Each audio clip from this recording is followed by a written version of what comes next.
lots of inspiration from these two. No. Go ahead, try it. The great Kevin Eubanks.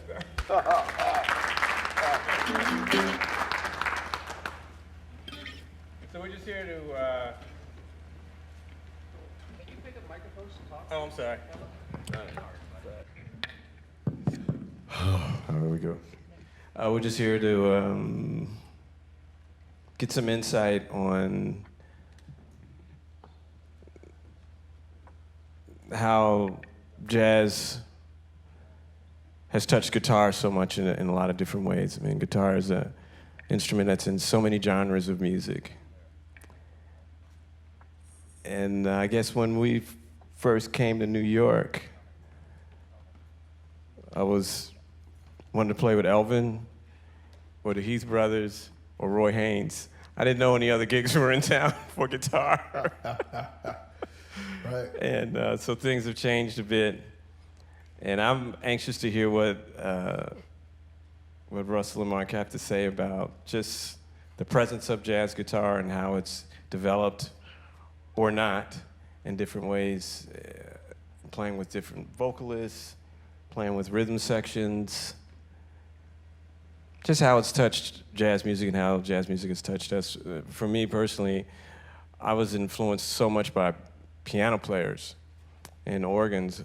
And a lot of times, well, of course, Wes Montgomery, my man, right here. So just to get some insight on it, because I really would like to pick their brains about what they feel about things, too. Yeah, I always imagined myself playing in ensembles. The music that I wanted to be a part of, oftentimes there weren't guitar players on those recordings or in the band. So I related to the music through the ears of the piano player, most of the time. Trying to figure out how to function in the rhythm section and have something interesting to offer as a soloist. All right. I don't know, I feel like we always talk about jazz, but when it comes to the guitar, sometimes we lose sight of the vocabulary, and I think it's interesting that for as long as the three of us have been playing as many different styles as we flow through and play and try to play. When it comes to playing jazz, we always have an idea of what the music sounds like, what the history is, where it comes from. You can't, we're always trying to push forward. But it's interesting now. Unfortunately, I hear a lot of young guitar players playing, and I hate to use the word young now that I'm old, but I hear a lot of guys who you're so focused on creating something new that they forgot how to play something old. They forgot to learn how to play something old, and sometimes it sounds. I miss that. I can hear. I miss that depth in a lot of. But I mean it and then at the same time, I see all these cats just blazing up and down the neck. So much information. So I'm inspired. But rather than going around, shaking and waving the blame me finger in people's faces, I just try to play something. I try to play that bridge, because that's what you did for me. When I heard you play, when I heard your first record, the guys in my dorm room next door to me at Berkeley, they got so they could tell the guitarist was coming on because of the sound of the leader tape, the hiss on the leader tape of my cassette. But you should know you were playing you were playing the sound of the music and pushing forward, and that inspired me. Wow. Okay. Cool. I love the guitar. I hear a lot of guitar players say, I don't want to sound like guitar. And that's fine, but, and I've gotten ideas from other instruments, but no matter what you play on this instrument, it still has to come out on this instrument. And I just, I fell in love with the sound when I first heard the guitar in my church years ago when I was a little boy growing up in South Georgia. And when I heard it, I knew that whatever I was feeling, whatever feelings I had inside musically, this would be the tool that I would be using to express myself. So I get ideas from other guitar players, obviously, other instruments, like the horn players, the piano players, but there's something about the sound of this instrument, the sound and feel of this instrument that, you know, to this day, when I pick up my guitar to play, I still get the same feeling that I got when I picked it up when I was about 5 years old. I love the sound of the instrument. Amen to that. I love the sound of the instrument. And it doesn't matter what style. You guys remember Chet Atkins? When I was a kid growing up, when we were, you know, we're all in our 50s. Well, you're a little older than us. Somehow you look a little younger than us. He looks younger. But television used to be so much hipper than it is now. You used to be able to turn on the TV and see people playing instruments. Hee-haw, Roy Clark. People tend to sleep on those country players, and they tend to a lot of the jazz players. They're so pure and so virtuosic till they tend to overlook the virtuosity in those country guys like Glenn Campbell, heck of a guitar player. I used to sit there and watch shows like Hee Haw, the Glenn Campbell Good Time Hour, the Grand Ole Opry, watching guys like Chet Atkins and Merle Travis play. They were making so much great music on this instrument. And then, you know, you got other genres of music like the rock players. I know you're a McLaughlin fan. I remember talking to you years ago, and you talked about how much you like John McLaughlin. There's so many different ways to play this instrument. That's why, you know, that's why it's so popular in this culture. There's so many different approaches to playing this instrument. So I love the sound of the guitar. It doesn't matter what style. I get ideas from everybody. Did you, when you first started playing, what was the music that was in your life at the time? I mean, what was the gospel music? In fact, I was just talking to a gentleman earlier, like, you know Gerald Veasley, right? Oh, yeah. Yeah, he's a great bassist. But we were talking about Howard Carroll. Anybody know that name, Howard Carroll? The Dixie Hummingbirds. In fact, the first guitar solo that I ever learned was a Howard Carroll solo from that. There was a song called "Standing by the Bedside of My Neighbor," and see if I can play a little bit of it. Standing by the bedside. That sounds like a gospel tune to me. It is a gospel tune.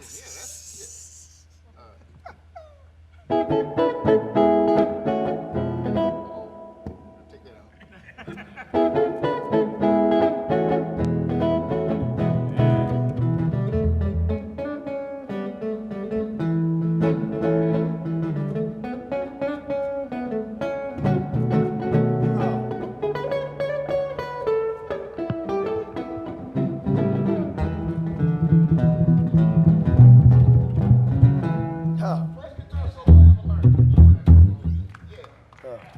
So, the music is everywhere.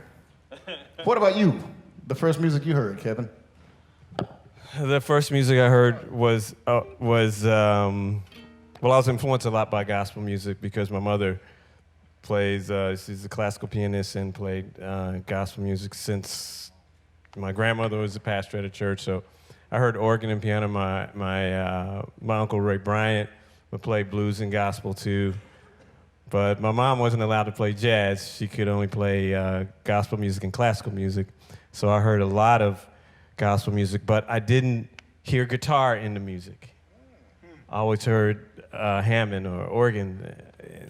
And I always wanted to, because that music always touched me so much. And I couldn't find a way in for guitar to be effective in it, which was cool because it was doing fine without it. So I enjoyed what I heard, and it always moved me. It always had that kind of feel to it. So the first thing that touched me was the feel that was coming out of music, and it didn't matter what kind of music it was. It wasn't until later that I realized what I was turned on by was the passion of what people were doing. And then when I find areas of music and in other things too, when people are passionate about something, that's like an invitation to me that I can put whatever I have aside, because the thing that's in common is that people are passionate about what they do, and that always attracts me to investigate what it is and what they're feeling. So when I hear guitar players in any genre, I appreciate it when I feel that same passion. But the passion was developed listening to the congregation coming to church and letting it go. So that really touched me. So when I hear anything or see anything, not just the music, where I can't find the passion in it, I kind of let it go. I don't give it as much attention or much feel to it. But so any kind of music, then people really have that feel about it, that they can't take it or leave it. They have to take it. They have to go after it. That excites me, and I want to say, wow, where's my passion at, dude? So but other than that, it was mostly Sly and the Family Stone, funk things, stuff like that. It wasn't until much later that I got into playing jazz music, because I started not knowing what to do on guitar. And I said, I have to learn some more stuff, because I just needed to. So I had to, and back then, there wasn't all these different schools you could go to where they had jazz programs. It was only a few in the whole country back then, in the 70s, mid-70s. I got a question for you. Yeah. So you mentioned passion. Yeah. How old were you at the time when you started to realize the passion, when you started focusing on that? How old were you? I think probably about 9 or 10. Mm-hmm. Yeah. I was really restless, and I was playing violin at the time. I played violin for 7 years before I started playing guitar, because my mother got me all into classical music, and she was teaching Bach and Chopin, which I really, really like, a lot of Chopin etudes, which reminded me later on of Oscar Peterson. Had the same, he actually has a song called Etude. And, but I think it was back then, so I started hearing the virtuosity in a lot of classical music, violin, which I still love. It was a musical regret not to continue playing violin, but it introduced me to a lot of violin music, so I didn't articulate it as technique, but I started feeling things in a different way about 8 or 9, But I was into funk music a lot, and rock music,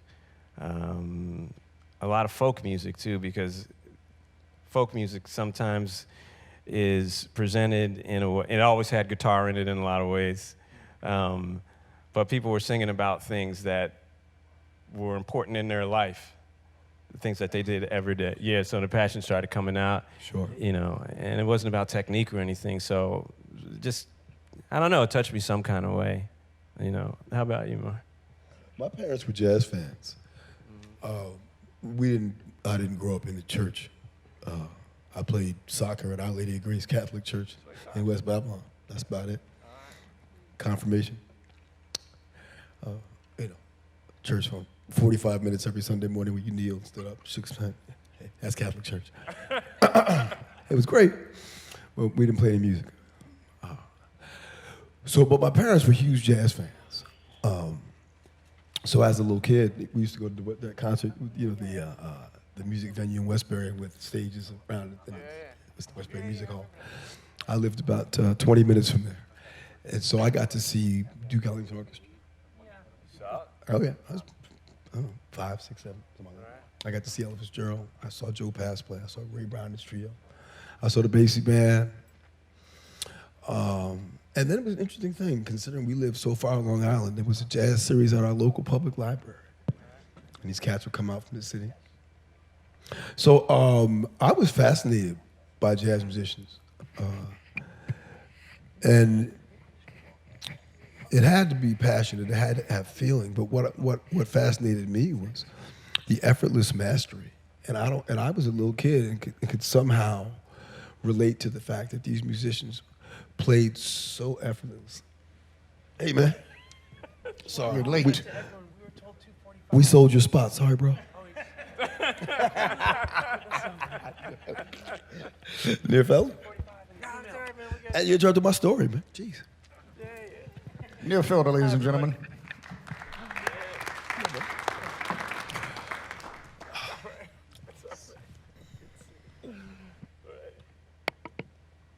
anyway, welcome. Yeah, so I got turned on to, to jazz music as a little kid. And then, I saw George Benson play with the Boston Pops, doing the music of reason with 1977, something like that. Yeah, man, blew my mind. And I just said, one day I want to do that. But by that I meant I wanted to be able to play the instrument with that much, be that fluid. He just felt like anything he thought of or felt or imagined he could play. And that sort of freedom was what attracted me, because I figured I needed a voice to express myself when I ran out of words. And if you know me, I rarely run out of words. But it was just the idea that I could find some, man, good God. I hear you. I like, go ahead and leave all that with me. I just, was looking for a way to connect with my inner voice. My imagination's ear to my inner voice, which was going to come out on the guitar sooner or later. I got a question for you. Sure. How important is sound? It's just for both of us, for both of you. And we can all comment on this. How important is sound to you, Mark? It's 90% for me, because I can't play through a sound I can't enjoy. Mm-hmm. I have to. It's like as much as I don't like talking right now, being hoarse is how I don't like to play. I don't like playing through a bad sound. So I struggled with I still do. I'm always changing strings and picks and fiddling with things and changing my action and adjusting my grip, because I'm never satisfied. I always hear y'all playing, go, damn it. Seriously, like, you sat down, you plugged your guitar and you started playing some chords. I was like, man, there it is again. Sound better than mine. And I mean that I actually mean that, and so I'm always chasing that sound. And every once in a while I get it. I find it. Every once in a while I capture it. And the freedom to play anything that I imagine I'm going to play, it's so much stronger when the sound is the way I want it to be. I feel like it's effective and I can express myself clearly. Mm-hmm. That's the other thing. If I'm not happy with my sound or not creating a good sound, then I'm just long-winded, because I'm searching. So I just keep playing and playing and playing and playing, trying to find my center. But it's very direct, and it's much more effective if I get to a good sound. Kevin? At this point, I don't think about the sound so much, especially if I'm playing in a smaller thing or a solo or a duo. Something. Just blending with whatever's around me is important. Mm-hmm. Being a part of the environment sound that comes up. The sounds that really influence me is more coming from the warmth of bass, and also my brother playing trombone, Robin, brilliant musician, so I would hear him practicing all the time. So I always liked that warmth and acoustic bass, and I always been searching for that sound, but in the register that we play in. And a bassist that influenced me a whole lot, just pervasively, was Rufus Reed. We played a lot in the 80s, did a lot of recording together and playing together. And the reason I use a volume pedal to this day is because of Rufus Reed. The sound that I go after, the warmth of it, the flat wound strings, thick neck to drive the sound from the neck into I got that from watching him play and how he swells into the thing. It just had so much feeling to it that it just influenced a whole lot of basic things that I listen for in the guitar. I like it to be warm and effective. Between bass and cello, that's where, so it really starts with warmth. And then beyond that, I think Rufus is he out? There he is, Rufus Reed, one of the great bassists. Thank you. Thank you, Rufus. And so it kind of starts there. And beyond that, I have to have faith in that there's sound in my hands and sound in my heart that comes through no matter what I'm doing, because we're playing with the group. Anywhere I can contribute to the sound of the group, because sometimes it's just not there. The sound isn't there, the amp isn't there. I mean, monitors, all these external things. But as long as the passion from inside gets through your hands into the guitar, there's maybe not so much a audio sound that I'm 100% happy with, but I want to be happy with the fact that I'm playing with other musicians. I'm trying to get to everything feeling right, and if that feels good, then the sound seems to doesn't necessarily take over everything that I'm thinking about. It's just bringing it out. So whatever guitar. You have such a great sound, by the way. Oh, thanks, man. So, back to passion again. As long as I feel like it's coming out, then, I'm okay. I'm good. Yeah. Nia, how Sure. sound? I have a lot of respect for what Kevin just said, because for me, sound is very critical, and I feel like I can sometimes get hung up on it. If the sound's not right, I feel like I can't connect to the musicians, and that probably shouldn't be the case. I should be able to get past it and look at the bigger picture, which is the energy in the room, the energy amongst us. But it is a big factor for me, because I feel like it's your voice. It's not just what you're playing, it's the way it sounds coming out of your instrument, and I think we've all spent a lot of time crafting that, crafting a unique voice through whatever technical things that I have these things, but they're weird. They're not like, it's not like all the fanciest stuff or anything. It's just the stuff that I've found that if I put it together in this particular way with this particular thing over here and these particular strings, and this is a really cheap guitar I got when I was 13 years old. I've been playing it ever since. It's not fancy, but I figured out how to have my voice there in that. And sometimes when I don't have this stuff, it's still me, but I feel like a little bit of a disconnect between, I want it to be the thing that I want to show you guys, the thing that I've spent my life crafting, which is the sound. So I respect what Mark said, and I really respect what Kevin said, because, sometimes I feel like I get too hung up in that.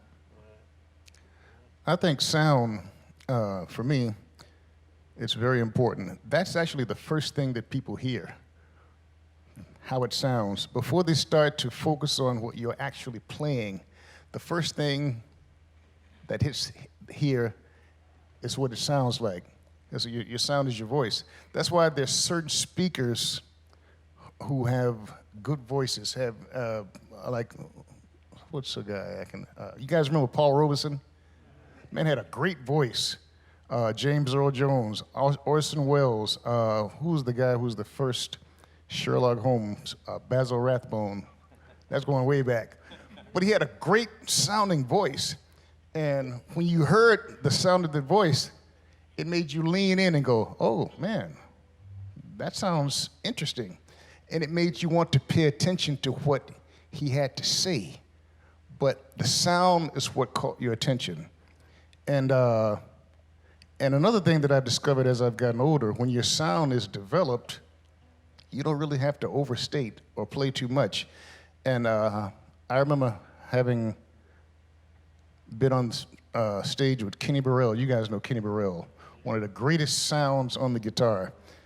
And we were playing, I sat in with them in Chicago about 35 years ago at the old jazz, you remember the old jazz showcase inside the Blackstone Hotel? In the Blackstone. Yeah, and I sat in with them, and back then, I'm a young kid, young whippersnapper, had all these chops, and Kenny Burrell just played this one chord and just wiped out anything that I could have ever thought about.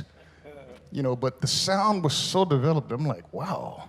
The sound was so much bigger than mine. His world was so much bigger than mine because of all that experience and life behind what he played. So, when you have developed a sound, you don't have to overstate or overplay. And this is something that comes with time. I didn't know it at the time, but as I've gotten older, I've come to realize that. Yeah, but the sound, that's the first thing that people hear, and it's your voice. Next. I second that motion.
Anybody have any questions?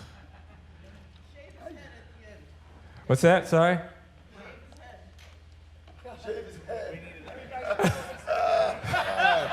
Don't listen to her, Neil. She said shake your head. I don't fit in. Man, hold on to it as long as you can, baby.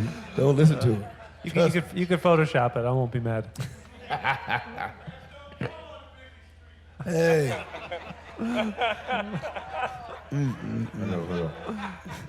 Okay, Security. I'm a guitar player from the same generation, from Long Island too. And when I was coming up, the references, a lot of it was Wes and Jim Hall, and that fit in with trios or quartets. And Russell from Ron Carter, I remember, I think I heard you with Roy Haynes a while back. Did you get something you could share from the references who let guitar in at that point, like a tip, like think this way or do that to make that progression evolve to where it is today? Yeah, for my part, working with Roy Haynes, I was always really interested in the comping, from listening a lot with Oscar Peterson and the guitarist that he had, and coming from a funk background and stuff like that, I was developing my comping skills and just how to not get in the way of things but contribute to the things. So what I would do with Roy Haynes, I just copied what his snare drum was. You did. Yeah. And his snare drum was just taking a lesson in comping all the time rhythmically, and I would just do that and start, and then I would feel when he was going to building something up, the snare drum would change, the way he would articulate it going into the next thing, and so that really helped out a lot. And also playing with Sam Rivers, which came a little bit later. So Sam Rivers and I would talk a lot before we did our shows, and it was a great experience working with him. It was all free music when we were in Europe. When we came to New York, everything was written out. It was the suite, the flower suite, and so one day he said, "Don't take this wrong. I love your comping, the energy, everything. It opens everything up." It says, Sam Rivers was the comet. He said, "I'm the comet, and you're the tail that keeps everything. You give me lift. I'm moving, give me lift, but the tail doesn't go in front. It goes in back. It helps me elevate." And that, Nir and I were talking about that a few weeks ago. And so I started, and not just in music, because a lot of these things transfers into everything else. I'm trying to find a way to contribute to something. How can I give lift and elevation to if it's a rhythm section, if it's a television show, if it's a family in need, whatever, personal relationship. How can I elevate the situation so where it's on the same level of everything else? Because perhaps a lot of things in music are just personification of a lot of things that we have in life, and how does my character fit into comping without it being misdirecting things or making things stressful and nervous when it doesn't need to, because I'm in somebody else's business instead of helping them with their business. So a lot of that came from the snare drum and Sam Rivers, and just listening to a lot of different kinds of music. But I think the essence of it for me was right there. I mean, we're going to talk about comping. Russell and I, we both spent a lot of time playing with Jimmy Smith and Jack McDuff. And that was like the pressure cooker school of comping. Jack McDuff would make me stand right next to him so he could look at me and yell at me while I was playing. And I joined the band, and he fired me the first 17 nights I played. Jack McDuff always said, and I don't mean to offend any banjo players out there. He always said he knew if he died that he'd know if he was in hell if everybody had a banjo, right? So he would look at me if I played, and basically, I mean, it was my first time playing in an organized ensemble with masters of the music, and I was learning how to blend. The hard way, because I just figured I'm coming playing chords, and I was playing ahead of him and behind him and on top of him, and voicings didn't match. And every time I played something that Stryker can attest to this, every time I played something that didn't sound right, he'd say, "Hey, boy, this looks like a guitar, sounds like a banjo." And I'm like, damn. But I began to pay way more close attention to my role in the ensemble. He used to say you can't play the second chorus if you can't play the first chorus. So the first chorus was the melody. That's the ensemble. Like if we, that's our introduction. It comes to the first thing people hear, the way we see. People often say I have a great personality, but the first 15 things I say is going to be a complete idiot. But if you can get past that, we're going to be great friends. I mean, that's not, So I just learned to focus all of my attention on trying to elevate by integrating, by finding a part to play. And one of the most valuable tools for me has been learning to imagine that the music sounds amazing without me. So leave some space for someone else to do something. And I'm really enthusiastic. You can see that. Like, I want to jump in and play, man. I want to play. But sometimes the music is like, you need to sit down and be quiet and let somebody else play something. You can learn, you can grow, you can contribute. That's my tip. Band leaders, what they want from you, it varies. And I've been in situations where I play with singers, play with horn players, and each one is different. I had the good fortune to play with the great Sonny Rollins for a year.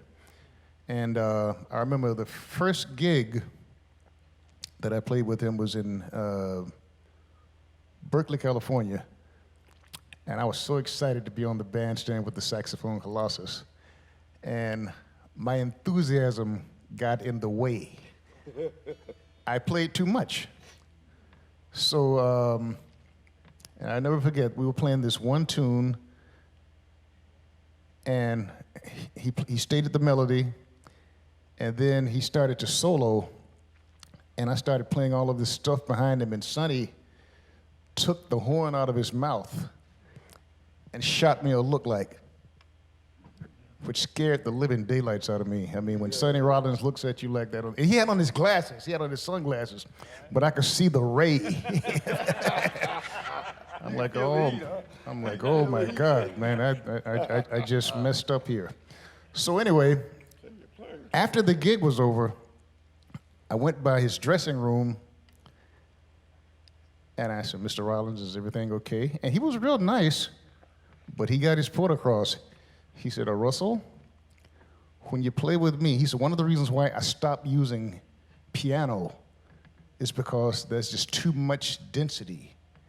I opted to hire a guitar player because I like the space." He said, "I never know what I'm going to do, so what I need you to do is just not to play too much, not to clutter the harmonic landscape, but just play something very simple behind me so that I can extemporize." That was his favorite word to use, extemporize. So I said to myself, well, you're Sonny Rollins, I'm going to give you whatever you want, whatever you need. And so I got it. I went back and I listened to some of those records with Jim Hall on those records, The Bridge, and he never said anything else to me about it. I stayed with him for a year. He didn't fire me. He didn't throw anything at me. He didn't give me the ray again.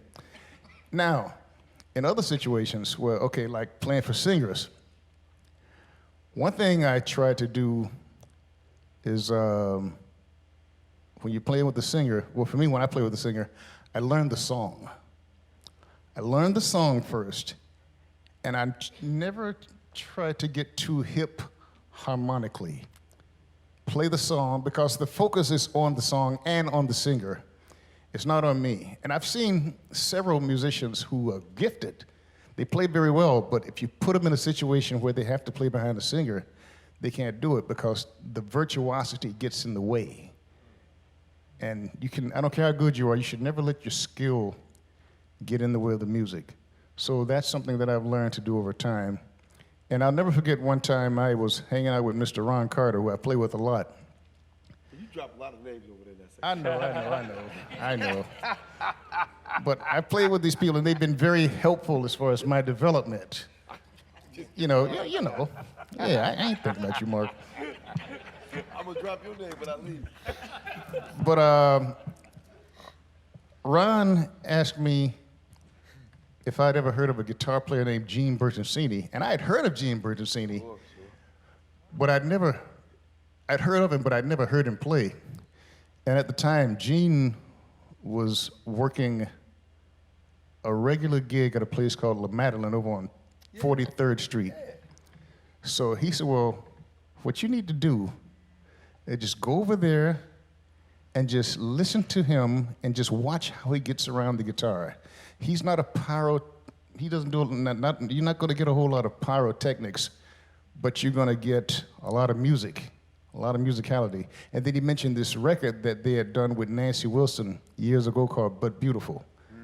You guys know that record, classic record, some good Gene Bertoncini in that record. So I went over and I listened to Gene, that's where we first met. And I have not taken my eyes or ears off him since because I've gotten so much from him as far as how to accompany and just how to, how to make music. And he's sitting right there, Gene Bertoncini. He's right there. No, but that was some of the most valuable advice I've ever gotten, So that's it. Hey. Yeah, I guess I'll jump in too. Yeah, Mark Whitfield, Russell Malone, Kevin Eubanks. No, that's I've always admired the way Russell played behind singers. I've studied what he does, and that was that kind of summed it up. You got to learn the song first, and I think what that means to me, at least, like when I think of like the great big bands, like if I think of Duke Ellington or something, you could just listen to the third trombone part, and you hear everything. You hear the song. It has shape. It has momentum. It has everything you need, and that's enough. Or if you listen to like James Jamerson bass lines soloed from Motown Records, that's it. You don't need the rest. I mean, it's just wonderful by itself. And I think comping's kind of similar. Like, you have to be able to tell the story of the song without anybody else. And then when you're up there with everybody else, you can subtract as much as you need because it's all complete. You have the big picture in there. You're not just playing chords. You're not thinking of it as, just feeding chords to a soloist. You're thinking of it as you're playing the song. It has melody, it has shape, it has dynamics, it has a story. So that's been a key for me, I think, to keep the people I play with happy is like, they want me there because I make them sound better, hopefully. I make the music sound better, the band sound better. That's why I'm there, not because of, like you said, virtuosity. That's great, but maybe not necessary all the time. And the only other thing I have to say is just specifically related to this instrument, which is, there are as many ways to play this instrument as there are guitar players on earth. Everybody does it a little bit differently. And you can play a note real short and real dry, or you can play it really long and singing. And just like a great drummer or a great sound person has every in-between. They don't just have like loud, too loud, way too loud, way, way too loud. They have, everything from the most soft to the most loud and every infinite variation in between.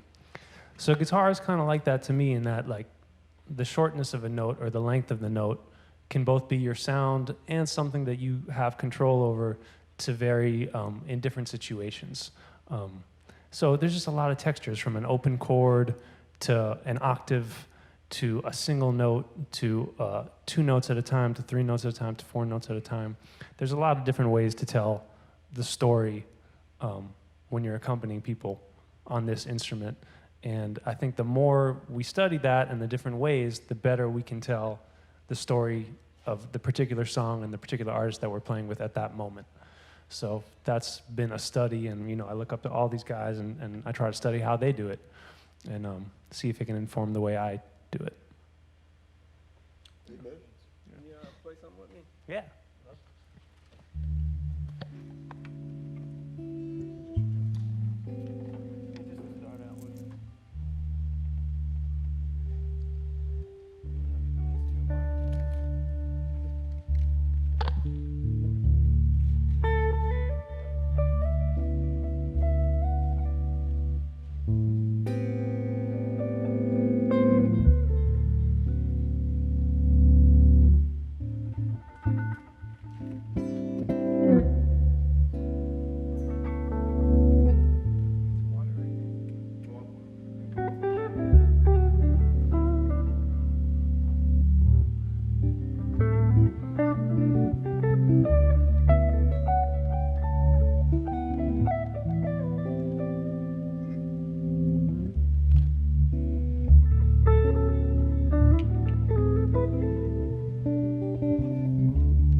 Anybody have any questions?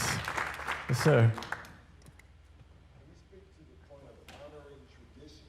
Mm-hmm. The language that we all know. It's not being a clone or a copy and being free to have your own sound. I'll give you an example. One time I was playing at the club, I was in a GB thing, octave in the third, it was all the way in, I was all the way back, the birds and lines, and all of a sudden the doorman tapped me on the shoulder.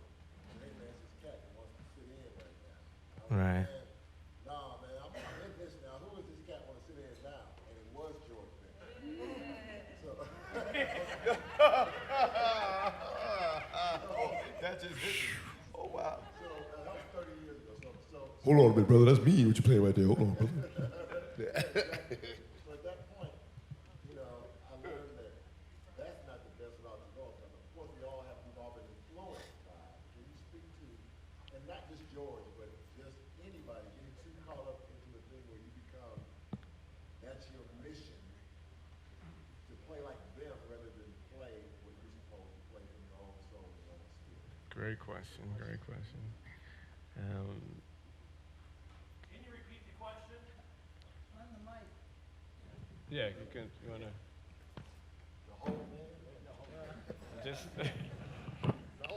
As I was saying, that So you play octave in the third, you way up in that thing. yeah, I'm playing all GB stuff, octave in the third, and she's sliding it up, and we got all the Georgia stuff going on. And the doorman says, "Hey, this cat wants to sit in," and I'm all like looking around, who is this cat?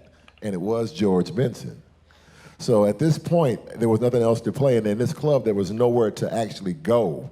I had to stand here and give him the guitar. I gave it to him immediately and take this whooping that occurred, right next to me. And I learned at that moment that, and he didn't say anything, of course, you know how GB is. He really didn't say anything at that point, but I stopped playing my stuff. And he said, yeah, you got something to say yourself. You sound real good. And I learned a lesson 30-some years ago that we have to honor and be influenced by, but not clone. And not, like I said, not just George, there are more current people that everybody seems to be sounding like or trying to sound like, exactly like this person. So can you all speak to honoring and being influenced, paying homage, but still being yourself? I think that it's very important to check out what has come before you.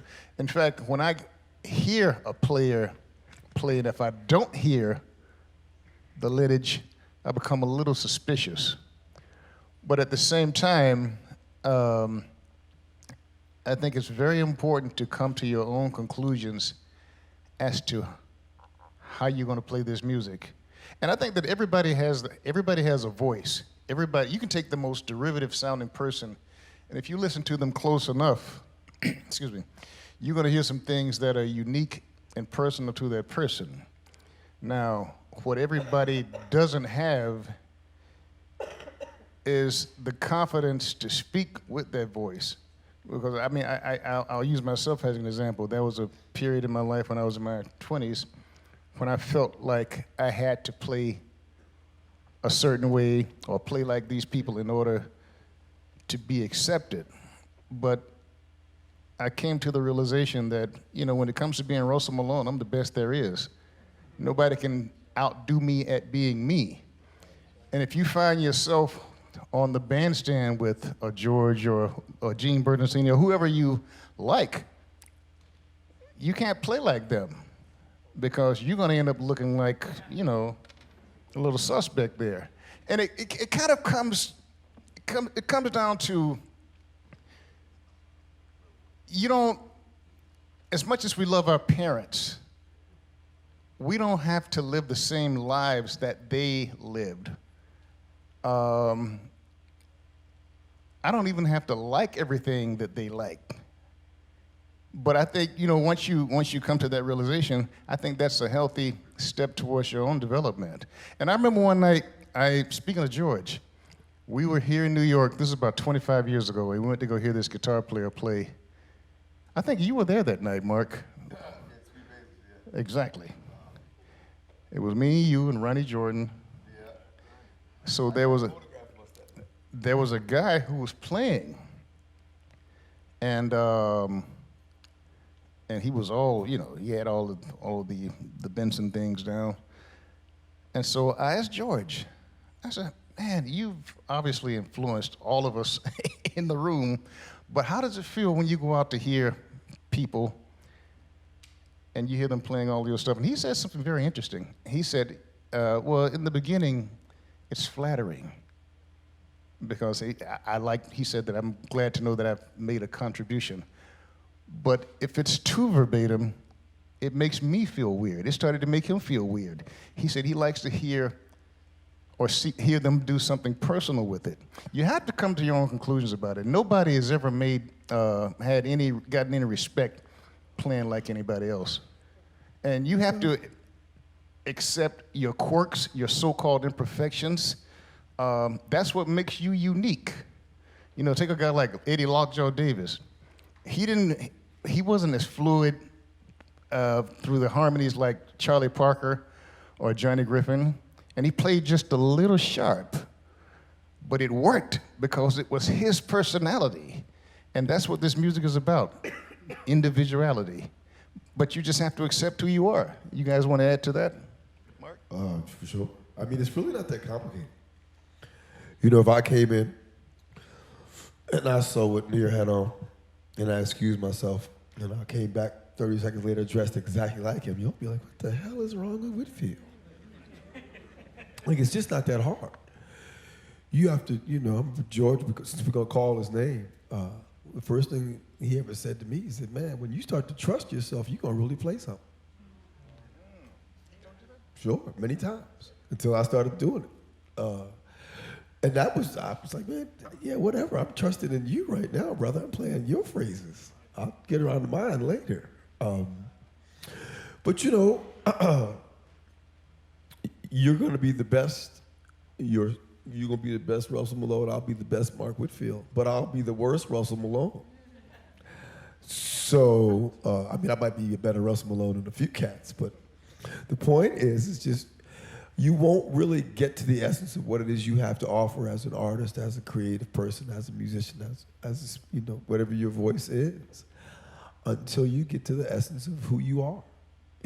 Express your individuality. I'm a believer in not expressing it so much. I try to keep it, within. But you got to find you're going to be remembered if you want to be remembered for making a contribution. That was what I set out to do, learn some music and leave some music behind.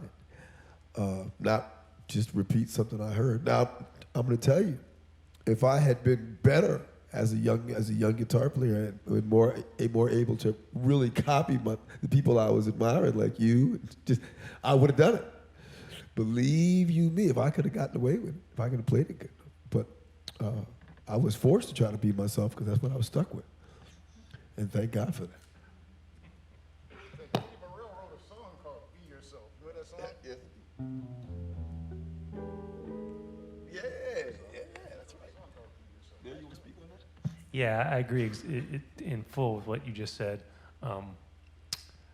What I wanted to add was that if there's someone that you love, their music, you love something about it, just really speaks to you, maybe think a little bit harder about what it is that's moving you that much. Is it their fluidity? Is it their passion? It's not the licks. It's not maybe what it appears to be on the surface. There's something deeper there that's moving you. Is it the soulfulness, the connection, the emotion? That's what it is. So maybe try and copy that, but in your own voice, as opposed to just like trying on someone's clothes. Right. That won't fit you. So that. Nice jacket. What's that? You want to try it? That's been my advice to my students, because I find a lot of them struggling with that, especially the younger generation. They have far more facility and knowledge than I had at their age, and it's just frightening and amazing. But there's these big picture things that are completely missing, and that's frightening too. It's like not seeing the forest for the trees. So I always try to reflect on what the big picture is. Like if I can zoom out, above this room and out into the sky somewhere and look down on us and try to figure out what am I doing? What am I trying to do here? That helps me kind of stay grounded and work to develop my own personal voice as a musician. Well, I think society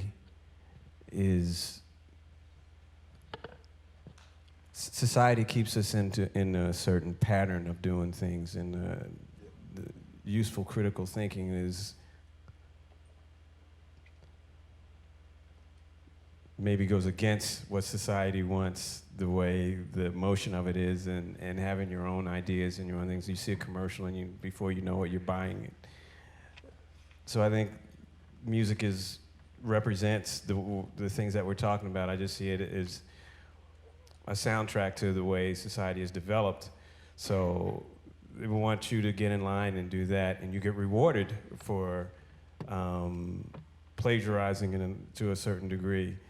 And if you come up with an original idea that stops the bottom line of a company or a bottom line of any situation that you're in, you're kind of rewarded for getting in line and contributing in that way. But it's not a real contribution to the bigger picture. It can be a contribution from getting from here to there, but it doesn't get you to where you need to be, per se. So a lot of times we're taught to do this. I was here yesterday when they were talking about women in jazz, women in music, women in different areas of the music, because we could use more, of course, if you're really serving the music, if the music is really coming from the right place. But I was trying to think that a lot of things historically become habit, and it turns into history, then it turns into what people think. When it comes down to your character, if you have to listen to all the history, if it's so much based in history, then, and if you're trying to have women or you're trying to be yourself, trying to come up with something new, and you're totally kind of rewarded for being part of history, it's tough to move on. Sometimes I see movies on television. I'm a big movie buff. I love film. And sometimes it's good to be reminded of what happened in our past, but sometimes seeing it too much makes it redundant in the present. And you don't get an opportunity to come out with an original thought, or because it's already being, you turn on again and the same thing is again the same, and before you know it, you think that's what reality is. So sometimes being in a habit of not being able to play yourself, not being your thumbprint and everything like a snowflake is completely different. And you don't have to become something if you already are something. You just have to have an awareness that going to elementary school, is setting you up to be a copy to some extent. And it's not easy to say, to break the mold, to just be yourself. You're not really trying to break anything unless you're forced to do it.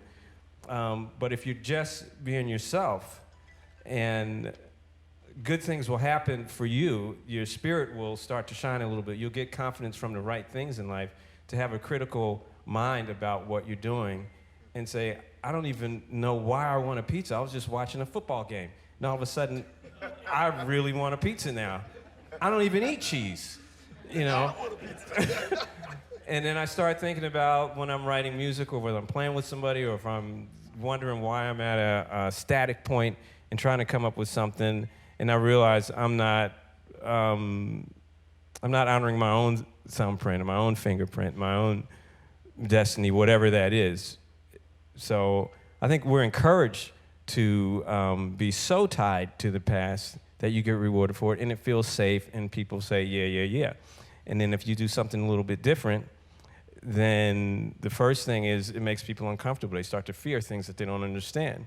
So after a while, you start saying, well, it's okay, because it kind of makes the fear go away a little bit, and maybe I won't be noticed. Maybe I can get from here to there without being pushed back. So I think a lot of it is tied into society. And this music, jazz music, a lot of music, and particularly jazz, the art form of it, comes from this society. Art Blakey would say, no America, no jazz, with all the things that go with it. So being yourself is part of a critical nature of your character that will change a lot of things. So it started when I heard they're talking about women in jazz. Most of the music they're going to listen to is going to be coming from men, even now. And it's not just about having token representation. It's about changing the landscape and the environment which comes in. All of the environment makes you go a certain way. The reason we look different is because of a climate where you were born, where your ancestors were born, and things like that, and the way that you develop in society. So I think it's a pervasive type of situation that kind of goes a little bit further than playing like this and playing like that. And we all, the musicians these days just are so wonderful. Every time I hear people play, it sounds great.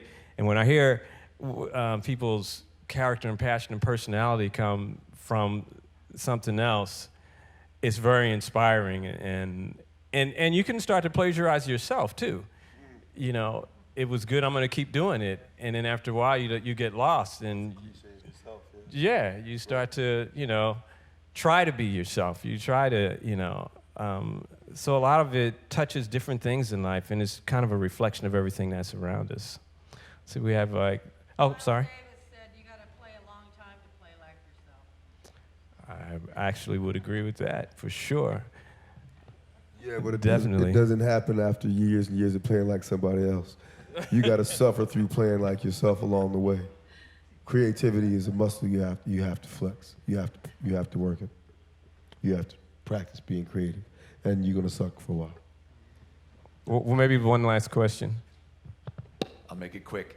In the spirit of Gene Bertoncini, can you talk about the challenges and perhaps the importance of approaching the guitar as a solo instrument, since it is a harmonic instrument?